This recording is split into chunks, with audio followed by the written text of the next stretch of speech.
Olá, bem-vindos a esta nossa conversa. Hoje a gente vai mergulhar num tema daqueles, né? Que mexe com todo mundo, sempre mexeu. O que acontece depois? Para onde a gente vai? E temos aqui uns trechos de uma obra, lá do século XIX, que tentou dar uma resposta bem particular para isso. Estou falando de O Céu e o Inferno, ou A Justiça Divina segundo o Espiritismo, do Allan Kardec. A gente está usando como base a quarta edição, de 1869, e o objetivo do livro, olha, é ousado. Investigar o destino da alma sem se basear só em dogma ou opinião, mas naquilo que o espiritismo na época dizia observar, tipo em comunicações com os espíritos. Então a nossa ideia aqui é entender essa visão específica. Como é que essa obra via o céu e o inferno tradicionais e o que ela colocava no lugar. Vamos focar na justiça divina segundo eles, na ideia de progresso constante do espírito e como seria essa felicidade ou sofrimento depois da morte. Preparados? Então tá, vamos lá, vamos abrir esse livro. Bom, o livro já começa, assim, dando uma boa analisada e uma criticada nas ideias mais comuns da época sobre o além, principalmente as do catolicismo, né? Pensa naquela imagem do céu. Lugar de paz eterna, sim, mas meio parado. Uma contemplação constante, só para alguns escolhidos. O purgatório, aquela espera, né? Dependendo das rezas aqui da Terra. E o inferno? Ah, o inferno. Aquela imagem forte, né? Fogo que nunca apaga, a tortura física, sem fim, sem chance de perdão, mesmo se a pessoa se arrependesse de verdade. Kardec vai dizer que essas imagens, muitas vezes com símbolos bem materiais, às vezes até com influência de crenças mais antigas, ele até cita umas descrições meio, sabe, exageradas da Idade Média, tipo anjos atiçando fogo ou gente feliz no céu vendo os outros sofrerem no inferno. Ele diz que isso tudo acaba causando mais medo ou até fazendo a pessoa não acreditar em nada do que ajudando a ser melhor de verdade. Exato. O ponto central ali é que essas ideias talvez funcionassem em outras épocas, com outro nível de entendimento, mas por o século XIX, com a ciência avançando, o pensamento mais racional, elas já não convenciam tanto. O texto sugere que, quando a religião não anda junto com o desenvolvimento intelectual, moral das pessoas, ela perde força, né? Aí o pessoal vai buscar respostas em outro lugar, na filosofia e isso o livro critica também, no niilismo. Achar que depois daqui não tem nada, acabou. Tem até um exemplo que ele usa, forte, um rapaz com doença sem cura, acreditando que a morte é o fim de tudo, ele larga os estudos e se joga nos excessos. Para que se esforçar, né? Se tudo acaba. Então, Kardec via problema nos dois lados, tanto na fé cega, em dogmas que a razão rejeita, quanto em negar totalmente qualquer vida futura, ficava um vazio, né? É aí que ele coloca o espiritismo, como se fosse uma terceira via, tentando juntar fé e razão, oferecendo respostas que, segundo ele, viriam da observação dos fenômenos das comunicações e que estariam em sintonia com as leis da natureza, com a ciência da época. Certo. Então, se a visão tradicional não serve mais, qual é a alternativa que o céu e o inferno traz? O ponto principal, a base de tudo, é que o espírito, a nossa consciência, sobrevive à morte do corpo. O corpo é visto como uma roupa mesmo, sabe? Uma ferramenta para a gente aprender e evoluir aqui na Terra. Quando essa roupa gasta, morre. O espírito só deixa ela para trás e volta para o mundo espiritual. Uhum. E aqui vem uma ideia que muda tudo. Esse mundo espiritual não é um lugar físico, tipo lá em cima ou lá embaixo. Ele estaria em todo lugar, aqui mesmo, junto com o nosso mundo, ocupando todo o espaço. Exato. Os espíritos teriam um corpo mais sutil, né? O perispírito. E com ele, se moveriam na velocidade do pensamento.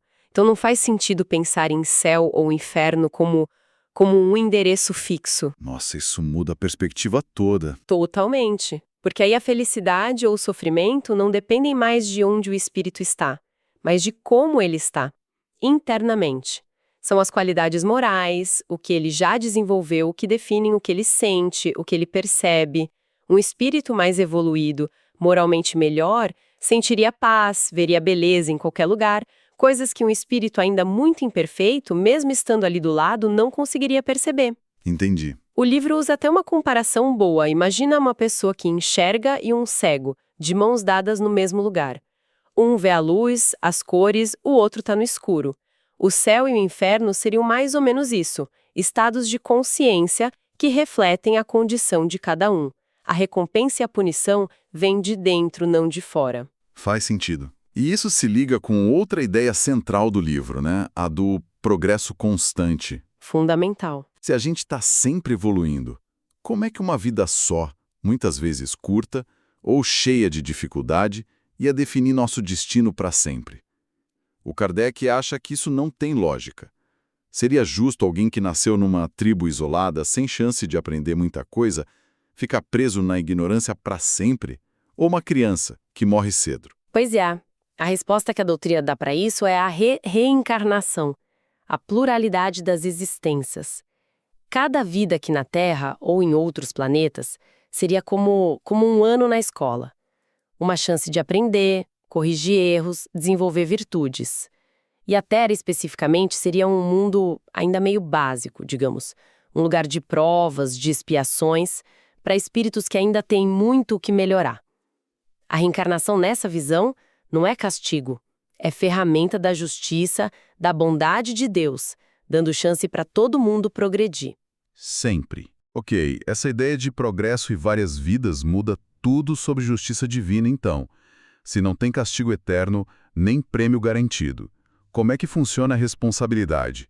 O que acontece quando a gente erra? Aí entra o que o livro chama de Código Penal da Vida Futura. Mas é importante dizer, não é um código de leis escritas, com juízo e tribunal, nada disso. É mais um conjunto de princípios sobre as consequências naturais das nossas ações, observadas, segundo eles, nas conversas com os espíritos. E a ideia central é forte. O espírito sofre basicamente por causa das próprias imperfeições. O sofrimento não seria uma pena que Deus manda, mas o resultado direto daquilo que a gente cultivou de ruim e ainda não conseguiu superar. Exatamente. E esse sofrimento pode aparecer de vários jeitos, tanto lá no mundo espiritual, depois da morte, quanto nas dificuldades que a gente enfrenta numa nova vida aqui. Essas dificuldades seriam expiações, sim, mas temporárias. Sempre na medida da falta cometida e, o mais importante, sempre com o objetivo de ensinar. A natureza do sofrimento muitas vezes até indicaria qual foi o erro, né? O orgulhoso pode sofrer por se ver humilhado, abaixo de quem ele desprezava. O avarento pela angústia de ver o dinheiro ir embora sem poder fazer nada. O egoísta pelo abandono, pela solidão que ele mesmo causou. O foco nunca é punir por punir, é reparar o mal feito e aprender para não fazer mais. Tem aquela frase de Ezequiel, né? Que abre o livro, Sim. não quero a morte do ímpio, mas que ele se converta e viva. Resume bem essa filosofia. A justiça divina seria educativa, não vingativa. Então, é como se a justiça fosse uma lei da natureza moral, tipo a gravidade para a física. Você solta a pedra, ela cai. Não é castigo, é a lei agindo. Você age com egoísmo, a consequência natural é um tipo de sofrimento moral, até aprender o altruísmo. É uma ótima analogia, é bem por aí. Essa visão bate de frente com a ideia de penas eternas que não podem ser perdoadas. Kardec dedica um bom espaço para refutar isso. Os argumentos são vários, né? Primeiro, não combina com um Deus que é pura bondade e justiça. Como um ser infinito criaria um sofrimento infinito sem chance de melhora? Segundo, a desproporção. Um erro feito por alguém limitado no tempo, como nós, ter uma consequência infinita. E, principalmente, nega a lei do progresso, que para ele era universal. Se a alma pode progredir, e a variedade de gente boa, gente nem tanto, gente inteligente, gente menos, aqui na Terra seria prova disso, como poderia existir um estado final, para sempre, de castigo? Seria uma contradição. E como se sai disso, então, do sofrimento? O arrependimento é o primeiro passo. Essencial. Mas não basta só se arrepender, precisa reparar. O progresso vem quando o espírito conserta o erro. Seja fazendo bem lá no mundo espiritual, ajudando outros, seja enfrentando provas aqui numa nova vida. Provas que ajudem a desenvolver justamente a virtude contrária ao vício que causou o problema. Quanto tempo dura? Depende do esforço de cada um, do quanto a pessoa usa o livre-arbítrio para querer melhorar. Não tem condenação automática. É um caminho de aprendizado constante, com leis justas, mas também misericordiosas. E para a gente não ficar só na teoria, né? A segunda parte do livro traz exemplos. Diálogos que teriam sido feitos com espíritos de tudo quanto é tipo. Bons, maus, sofredores, felizes, tentando mostrar como essa justiça de consequências funciona na prática. Essa parte é bem vívida, digamos. Sim, tenta dar um rosto para a doutrina. Vamos ver alguns desses casos para sentir o contraste. Tem o Sr. Sanson. Ele era da Sociedade Espírita lá de Paris e tinha combinado de ser chamado logo depois de morrer. O relato dele é de uma passagem calma, relativamente. Teve uma perturbação inicial, normal, mas logo ele acordou lúcido, se sentindo bem, regenerado, livre das dores do corpo. Ele descreve o corpo espiritual dele, o perispírito, com forma humana, dava para reconhecer, mas com uma leveza, uma fluidez maravilhosa. Ele diz que a feiura moral não deixava ele deformado, como aconteceria com espíritos inferiores. A mensagem dele é de paz, de clareza, de confiança no futuro, no progresso. É um retrato da paz de consciência, né? Agora pega o contraste. Tem um relato de um tal Jacques Latour, que tinha cometido assassinatos. Ele aparece espontaneamente logo depois de morrer, num desespero total. O sofrimento dele é todo moral, interno. Ele se vê perseguido o tempo todo pela imagem das vítimas, pelo sangue, não tem diabo espetando ele, nada disso. É a própria consciência, a lembrança dos atos que não sai da cabeça. Mas é interessante que ele já pede compaixão, ele reconhece o crime, mostra arrependimento. O que, segundo a doutrina, já seria o comecinho de um processo de reparação, mas, óbvio, um caminho longuíssimo pela frente. O sofrimento ali é real e autoimposto pela culpa. Nossa. Tem outros exemplos fortes também, né? Lembro de um ateu, um senhor JBD, materialista convicto. Depois da morte, ele descreve um estado horrível de solidão, escuridão, angústia. Ele sente na pele aquele nada em que ele acreditava. Só que agora ele sabe que existe, que pensa, mas está isolado, sem luz, sem conexão nenhuma, como resultado direto da negação dele de tudo que era espiritual. Exato. O sofrimento não vem de Deus castigando, mas da condição que ele mesmo criou para si, com as crenças e a vida que levou. Tem o caso do suicida também, Felicien. Sim, esse é complexo.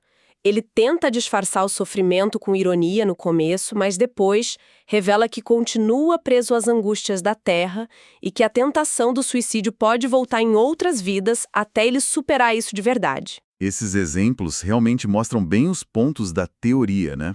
A vida depois da morte parece ser um espelho direto da vida que a pessoa teve aqui, das ações, mas principalmente do estado da consciência. Isso. A perturbação logo depois de morrer parece comum. Quase todo mundo passa por um período de confusão, mas quanto dura e como é intensa varia demais.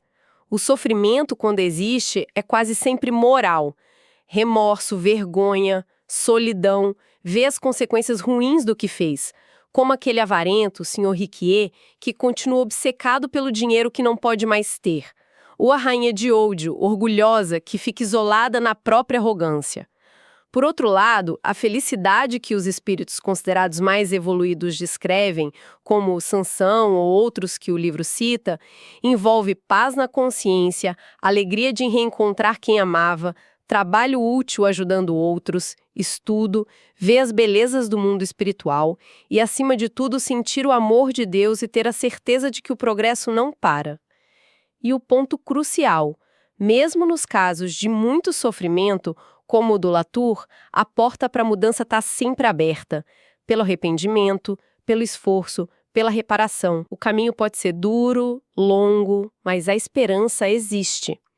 Os exemplos mostram também expiações diferentes, como aquele Joseph Meister, que teria voltado cego e surdo para corrigir o mau uso que fez da visão e audição em outra vida. Então, resumindo essa nossa exploração de o céu e o inferno, o que fica é uma visão da vida após a morte bem diferente da tradicional, né? Não tem condenação eterna, nem prêmio arbitrário. O que tem é um universo regido por leis de causa e efeito. Cada um colhe o que planta. A lei maior é a do progresso. Para todo mundo, com esforço e muitas chances, muitas vidas. Tire o foco do medo e da fé cega e põe na responsabilidade e na razão, na esperança de evoluir sempre. Sim, é uma visão que tenta entender as leis divinas como justas e principalmente educativas. E para a gente pensar um pouco mais, o livro sugere, com os exemplos e a doutrina, que muitas dificuldades que a gente passa aqui, doenças que vêm de nascença, limitações, perdas, desafios sociais, talvez não sejam só azar ou injustiça. Podem ser, na verdade, consequências de erros passados, as tais expiações, ou até provas que nós mesmos, como espíritos, escolhemos antes de nascer, justamente para dar um gás no nosso aprendizado, na nossa melhora moral. É uma ideia forte essa. Muito! Pensa só por um instante. E se a gente começasse a olhar para os obstáculos, para o sofrimento da vida, não como um azar sem sentido, um castigo de Deus, mas como lições, ferramentas para a gente crescer dentro dessa jornada maior de evolução? Como isso mudaria a nossa atitude com a dor, o nosso senso de responsabilidade, até o jeito como a gente se relaciona, sabendo que estamos todos de algum jeito ligados nessas experiências de aprender, errar e recomeçar? Fica aí a reflexão.